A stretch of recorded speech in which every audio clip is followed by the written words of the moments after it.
අපි හැමෝම කියන පොදු කතාවක් තියෙනව නේද? කාලේ හැමදේම විසඳනවා කියලා.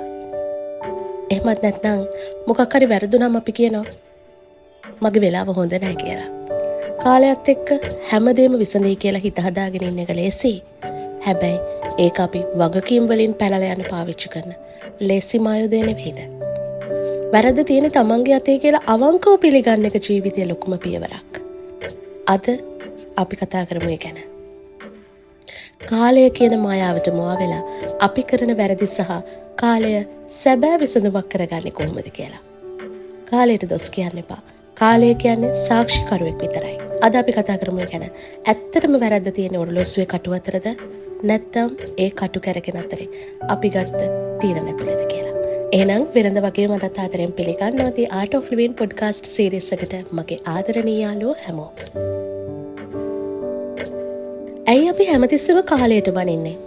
මොකද තමන්ගේ වැරැද්දක් පිළිගන්නවට වඩා කාලය නරකයි කියලා කියන එක හරියම පහසුයි. අපි විභාගයක් අසමත් වුණාම කියනවා පාඩම් කරන්න වෙලාව මදි වුණා කියලා. සම්බන්ධතාවයක් බිඳුනාම කියනවා අපි හම්බුණු වෙලාව හොඳ නෑ කියලා.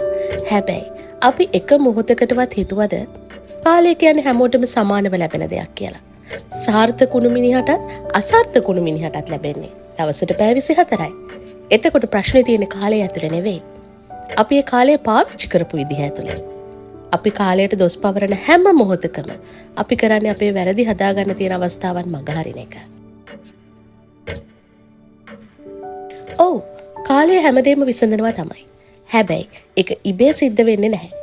ඔයාගේ හිතේ තියෙන පරණ තරහක්, පරණ වේදනාවක් කාලයත් එක්ක මැකී යන්නේ ඔයා ඒක අත්හැරලා දාන්න තීරණය කළොත් විතරයි. ගොඩක් වෙලාවට වැරද්ද තියෙන්නේ අපේ අතේමයි. අපි ගන්න වැරදි තීරණ අපි දුරදිග නොබලා නොහිතා කරන වැඩ නිසා ඇතිවෙන ප්‍රතිඵලවලට කාලයට දොස් කියලා වැඩක් නැහැ. කාලය කියන්නේ තුවාලයකට දාන බෙහෙතක් වගේ. හැබැයි ඒ තුවාලයට බෙහෙත් දාන්න කලින් ඒක පිරිසිදු කරන්න ඕන. ඒ පිරිසිදු කරන වැඩේ ඒ කියන්නේ මගේ අතින් වැරද්දක් වුණා කියලා පිළිගන්න වැඩේ කරන්න ඕන ඔයාමයි. ඉතින් අද ඉඳන් අපි පුංචි අභියෝගයක් බාරගමු. ජීවිතේ මොකක් හරි පසුබෑමක් වුණාම වෙලාව නරකයි කියලා කියන කලින් තප්පර 10ක් ඇස් දෙක පියාගෙන හිතන්න. මේකේ මගේ වගකීම මොකක්ද කියලා. තමන්ගේ වැරද්ද දකින්න එක, පිළිගන්න එක ඔයාව දුර්වල කරන්නේ නැහැ.